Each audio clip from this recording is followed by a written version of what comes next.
ഇനി നമുക്ക് നമ്മുടെ ഈ വിജയത്തിലേക്ക് വരാം.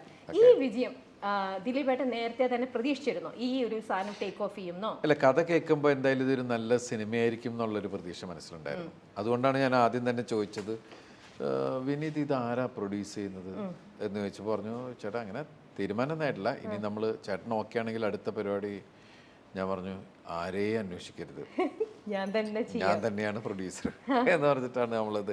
കാരണം ഒരു ചില കാര്യങ്ങൾ കേൾക്കുമ്പോൾ ഉണ്ടാകുന്നൊരു പോസിറ്റീവ് വൈബും, അതുപോലെ തന്നെ എനിക്ക് ഈ കഥ കേട്ടപ്പോൾ ഈ പവിത്രനെ എനിക്ക് ഭയങ്കരമായിട്ട് ഇഷ്ടമായി.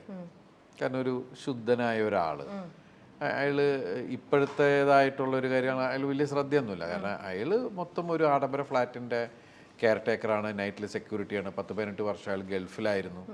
അയാൾ മറ്റുള്ള നമ്മൾ പറയുന്നുള്ളൂ, കാരണം ഫാമിലിക്ക് വേണ്ടി ജീവിച്ച് അങ്ങനെ പോയ ഒരാൾ. അയാളുടെ ജീവിതത്തിൽ ഒരു കല്യാണം കഴിക്കാൻ പോലും അയാൾക്ക് വേണ്ടിയിട്ട് അതിനു വേണ്ടി ശ്രമിക്കാൻ പോലും ഒരാളുണ്ടായിരുന്നില്ല. എല്ലാവരുടെ കാര്യങ്ങളായിട്ട് പോയി. അങ്ങനെ ജീവിതത്തിൽ കല്യാണപ്രായവും കഴിഞ്ഞ് മുന്നിലേക്ക് പോയിക്കൊണ്ടിരുന്ന ഒരാൾ. അപ്പോൾ അയാളൊരു പ്രണയത്തിൽ പെടുന്നതും അയാളുടെ രസകരമായ കുറേ സീക്വൻസുകളുണ്ട് ഈ സിനിമയിൽ.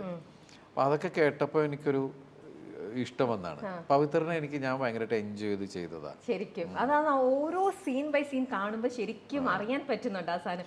പിന്നെ എനിക്കൊരു ക്രൈം ത്രില്ലർ നമ്മൾ കാണില്ല, ഒരാളെ കൊന്നു എന്നിട്ട് നമ്മളെ കൊന്നത് ആരാണ് എന്ന് പറഞ്ഞ് അന്വേഷിച്ച് നമ്മളിങ്ങനെ ആ ഒരു അതോടെ ഇരുന്ന് ആദ്യമായിട്ടാണ് ഈ സിനിമയിലെ നായിക ആരാണ് എന്നുള്ള ഒരു റൊമാൻസിലെ സസ്പെൻസ് അന്വേഷിച്ചെടുക്കുക. ശരിക്കും എനിക്ക് തോന്നി ഇതിനു മുമ്പേ ഇത്ര അധികം ചുറ്റപ്പെട്ട നായകന്മാരായിട്ട് എനിക്ക് ഓർമ്മയിൽ പെട്ടെന്ന് വന്നത് സമ്മർ ഇൻ ബാത്തിലേക്ക് മാത്രമേ ഉള്ളൂ. അതിനകത്തും ഇത്രയ്ക്കൊരു സാധനം എനിക്ക് ഫീൽ ചെയ്തിട്ടില്ല. ഓക്കെ, അത് ഇതിലേതെങ്കിലും ഒരാളായിരിക്കും, ഇതായിരിക്കും. പക്ഷെ ഇത് ഭയങ്കര ക്യൂരിയോസിറ്റി ആയിരുന്നു.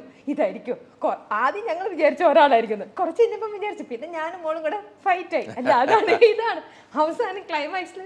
അത് ഭയങ്കര അത് നിങ്ങൾ കാണണം, ഭയങ്കര ത്രില്ലിംഗ് ആയിട്ടുള്ള ഒരു ക്ലൈമാക്സ് തന്നെയാണ്. നായികയ്ക്ക് വേണ്ടിയിട്ട് ഇത്രയ്ക്കൊരു സംഭവം. എനിക്ക് തോന്നുന്നത് 5 നായികമാർ ഒരുമിച്ചിട്ടുള്ള ആദ്യത്തെ സിനിമ. അതെ, ദിലീപേട്ടൻ്റെ ഫസ്റ്റ് മൂവിയാ. അതെ. ആദ്യം നമ്മള് 5 പേരും പഴയ ആൾക്കാരെ എന്നുള്ളതായിരുന്നു. പിന്നെ അത് ആലോചിച്ച് കഴിഞ്ഞപ്പോൾ ചിലപ്പോൾ അത് അവരുടെ ഇടയിൽ ചിലപ്പോൾ അതൊരു ഈഗോ പ്രോബ്ലം വരുമോ, പിന്നെ നമുക്ക് ഡേറ്റ് പ്രോബ്ലം വരുമോ, ഇങ്ങനെ ഒരുപാട് കാര്യങ്ങൾ ആലോചിക്കും. പിന്നെ ജനം ഏത് രീതിയിൽ എടുക്കും, ഇങ്ങനെ കുറേ കൺഫ്യൂഷൻസ് വന്നപ്പോഴേ ഞാൻ പിന്നെ നമുക്ക് പുതിയ ആൾക്കാരെ ആലോചിച്ചാലോ. അവരെന്ന് വെച്ചാൽ ചേട്ടാ അത് എൻ്റെ മനസ്സിലുണ്ട്, പുതിയതാണെങ്കിൽ നമുക്ക് കുറേ ഒരു ലിബറലായിട്ട് നമുക്ക് വർക്ക് ചെയ്യാൻ പറ്റുന്ന, കാരണം ഡേറ്റ്സിന് പ്രോബ്ലം ഉണ്ടാവില്ല, നമ്മുടെ കൂടെ ഉണ്ടാവും. അപ്പോൾ എപ്പോൾ വേണേലും അങ്ങോട്ടും ഏത് സീൻ വേണേലും എടുക്കാം, അങ്ങനെയൊക്കെയുള്ള കാര്യങ്ങളുണ്ട്. പിന്നെ ഈ പഴയ ആൾക്കാർക്ക് ഇത് പുതിയ ആൾക്കാർക്ക് ഫീൽ ചെയ്യില്ല. അങ്ങനെ ഞാൻ പറഞ്ഞാൽ നമുക്കത് ഫിക്സ് ചെയ്യാം, അതിൽ വേറെ ടെൻഷനൊന്നുമില്ല. പക്ഷെ കണ്ടുപിടിക്കേണ്ട ഉത്തരവാദിത്വം വിനീതിൻ്റെയാണ് എന്ന് പറഞ്ഞിട്ടാണ് പിന്നെ ഓഡീഷനൊക്കെ വെച്ചിട്ട് പിന്നെ പിന്നെ ഓരോ ആൾക്കാരെ അവരുടെ വീഡിയോസൊക്കെ കണ്ട് ഇങ്ങനെ നമ്മുടെ അടുത്ത് കൊണ്ടുവരും. അങ്ങനെ നോക്കി നമുക്ക് ഇന്നാളെ അങ്ങനെയാണ്. കൂടുതൽ പണിയെടുത്തിരിക്കുന്നത് വിനീത് തന്നെ. ഫൈനലി നമ്മൾ അതിലേക്ക് എത്തിപ്പെട്ടപ്പോൾ ഓക്കെ ഇത് കറക്റ്റ് ആണല്ലേ എന്ന് പറഞ്ഞു. ഓക്കെ, ഇതിനാണ് പെർഫോമൻസ്, ഇതാണ് നമ്മൾ ഇങ്ങനെ ഫിക്സ് ചെയ്തേക്കണം. ഓക്കെ അതിൽ ഒരാൾ മാത്രമാണ് അതിന് മുമ്പ് ഏതൊരു സിനിമയിൽ അഭിനയിച്ചിട്ടുണ്ട്. അങ്ങനെ പക്ഷെ എന്നാലും കുഴപ്പമില്ല. പക്ഷെ ഈ സിനിമയ്ക്ക് എല്ലാവരും കറക്റ്റ് ആയിട്ടുള്ള എത്ര നായികമാരായി എവിടെ തിരിഞ്ഞാൽ അടുത്ത സീനിൽ പുതിയൊരു നായിക, അങ്ങനത്തെ ഒരു സാധനം, അതൊരു വേറിട്ട ഒരു അനുഭവം തന്നെയായിരുന്നു. ഇനി നമുക്ക് ഈ പവിയിലേക്ക് വന്നു കഴിഞ്ഞാൽ, ഈ പവിനെ പോലെ തന്നെ ഒരു അങ്ങനത്തെ ഒരു ഒറ്റബുദ്ധിക്കാരനാണോ ശരിക്കും പറഞ്ഞ ദിലീപേട്ടൻ? എനിക്ക് എൻ്റെ അറിവിൽ ദിലീപേട്ടൻ അങ്ങനെ ഒരാളല്ല. ഇല്ല, പവിത്രനെ കുറിച്ചാണല്ലോ സംസാരിക്കുന്നത്. അതെ, അങ്ങനെയല്ല. അങ്ങനത്തെ എന്തെങ്കിലും ഒരു ഒറ്റബുദ്ധിയിൽ പവിത്രൻ എല്ലായിടത്തും പോയി അബദ്ധത്തിൽ പെടുവാണ്. എത്ര അബദ്ധങ്ങളാണ്. ഇയാൾക്ക് ഒരു ആവശ്യമില്ല. ഇപ്പൊ ഞാന് വിനീതന്നെ അത് പറഞ്ഞ് കളിയാക്കും, ചില ഞാനിത് നിങ്ങളിലാണ് കണ്ടേക്കണേ. അപ്പൊ ഞാൻ ഒന്നുമില്ല, ഞാൻ അഭിനയിച്ച് കഴിഞ്ഞിട്ട് ഞാൻ ഈ മോണിറ്ററിൽ പോയി, ഇപ്പൊ നമുക്കിത് കാണാലോ. അപ്പൊ കണ്ടപ്പോ ഞാൻ പെട്ടെന്ന് ചിരിച്ചുപോയി.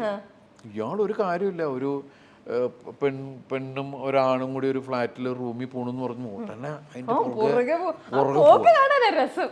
ഒരു ആവശ്യം ഇയാൾ അതിന്റെ പുറകെ പോയി. ഇയാൾ ഉണ്ടാക്കണ കുഴപ്പങ്ങള്, ഇയാളുടെ മണ്ടത്തരങ്ങളൊക്കെ കാണുമ്പോൾ ഞാൻ എന്തിന്റെ ചോദിക്കുന്ന സംഭവം ഉണ്ടല്ലോ. കാരണം ഇയാളുടെ ഒരു പഴമക്കാരനും ഇയാള് അങ്ങനെ, അതുകൊണ്ടാണ് നമ്മൾ മറ്റേ ക്യാരക്ടറിനെ കൊണ്ട് പറയുന്നത് നിങ്ങൾ പോയി ഒന്ന് അപ്ഡേറ്റ് ചെയ്യും. ഇയാൾക്ക് പഴയ കണ്ടതും കേട്ടതും ഒക്കെ കേട്ട് പഴയ ഇതിലിരിക്കുന്ന ഒരാള്.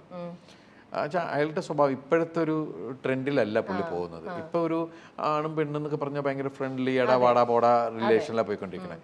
അതൊന്നും അയാൾക്ക് ഉൾക്കൊള്ളാൻ പറ്റാത്ത കാര്യങ്ങളാണ്. അപ്പോൾ അങ്ങനെയുള്ള ഒരാൾ കാരണം വെച്ചിട്ടുണ്ടെങ്കിൽ അതുകൊണ്ടാണ് അയാൾ കാണിക്കുന്ന മണ്ടത്തരങ്ങൾ ചിലപ്പോൾ എൻ്റെ അടുത്ത് കുറച്ച് പേര് പറഞ്ഞു അത് നമ്മൾ പഴയ സിനിമയിലുള്ള രീതിയിൽ ഞാൻ പറഞ്ഞു ഇയാളൊരു പഴയ ഒരാളാണ്, ഇയാളുടെ ചിന്തകൾ പഴയതാണ്. അപ്പോൾ അതുകൊണ്ടാണ് ഇയാൾ ഈ ശരിക്കും പറഞ്ഞാൽ ആ ഡോറിൽ പോയിട്ട് മുട്ടിക്കഴിഞ്ഞിട്ട് പിന്നെ അയാൾ വരുന്നു എന്ന് അറിഞ്ഞു കഴിഞ്ഞപ്പോൾ പിന്നെ അയാൾക്ക് എങ്ങനെ രക്ഷപ്പെട്ടേ പറ്റുള്ളൂ. അപ്പോൾ ഓടി സ്റ്റെപ്പ് ഇറങ്ങാൻ ടൈം കിട്ടൂല. അയാളുടെ ഇമേജിന് അയാളുടെ മാനത്തെ മനുഷ്യൻ ജമ്പ് ചെയ്യണം. അപ്പോൾ അത് നമ്മുടെ പഴയ സിനിമകളിലുള്ള ഞാൻ പറഞ്ഞ ആ സമയത്ത് അയാളുടെ പഴമയ്ക്ക് അയക്ക് തോന്നുന്നത് ബുദ്ധിയാണ്. ഞാൻ അത് കണ്ടിട്ടാണ് ഇയാൾക്ക് എന്തിൻ്റെ കേടാണ്. അപ്പോൾ വിനീത് പറഞ്ഞു ചിലപ്പോൾ ചേട്ടാ ഇപ്പോഴത്തെ ഒരു ഇതിൽ ചാട്ടം നമുക്ക് വേണോ, അതല്ലാതെ നമുക്ക് വേറെ ആംഗിൾ എന്തെങ്കിലും പിടിച്ചാലോ എന്ന് പറഞ്ഞു. ഇയാളുടെ സ്വഭാവത്തിന് ഇയാൾക്ക് അതേ ചെയ്യാൻ പറ്റുള്ളൂ. ചെരുപ്പ് ഊരിയിട്ട് ആരെങ്കിലും ചെയ്യുമോ, സ്റ്റെപ്പ് ചാടുക എന്നൊക്കെ പറയണത് അതാണ് ഇയാളുടെ. വന്നിട്ട് ഇയാൾ വന്ന് പറയണ മാറ്റർ വേറെയും ഒക്കെ പറയാം. അപ്പം അതൊക്കെ ഒരു ആ രീതിയിൽ അല്ലാണ്ട് അത് നമ്മൾ അപ്ഡേറ്റ് ചെയ്യാത്തതിൻ്റെ അല്ലേ, നമ്മൾ കഥാപാത്രത്തിനെയാണ് പിടിച്ചിരിക്കുന്നത്. അങ്ങനെയൊക്കെ എത്തി. ഇപ്പം ഇനി ഈ സിനിമയിൽ എടുത്തു പറയേണ്ട ഒന്ന് നമ്മുടെ ബ്രോയാണ്.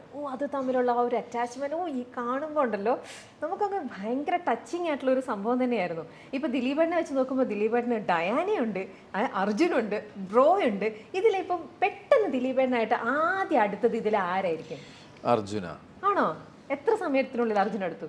അർജുൻ വന്ന് കുറച്ച് ദിവസം അർജുൻ എന്ന് പറഞ്ഞാൽ എന്നേക്കാൾ കൂടുതൽ ഫെസിലിറ്റി ആണെന്ന് അർജുൻ. ഞാൻ പടത്തിൽ ഹീറോയാണ്, പക്ഷേ അർജുന് AC അന്നൊക്കെ AC റൂം അത് അതിന് നോക്കാൻ ആൾക്കാർ. പക്ഷെ അർജുനായിട്ട് അടുത്ത് കഴിഞ്ഞപ്പോൾ ഈ അർജുന് അവർ ഭയങ്കരമായിട്ട് സ്ട്രിക്റ്റ് ഇതായിരുന്നു ട്രെയിനേഴ്സ് അവർ അതിൻ്റെ. അപ്പോൾ ബ്രില്യൻ്റ് ഡോഗായിരുന്നു. ഞാൻ ഇത്രയും നായ്ക്കളുടെ കൂടെ അഭിനയിച്ചതിൽ ഏറ്റവും ബ്രില്യൻ്റ് അർജുനാണ്.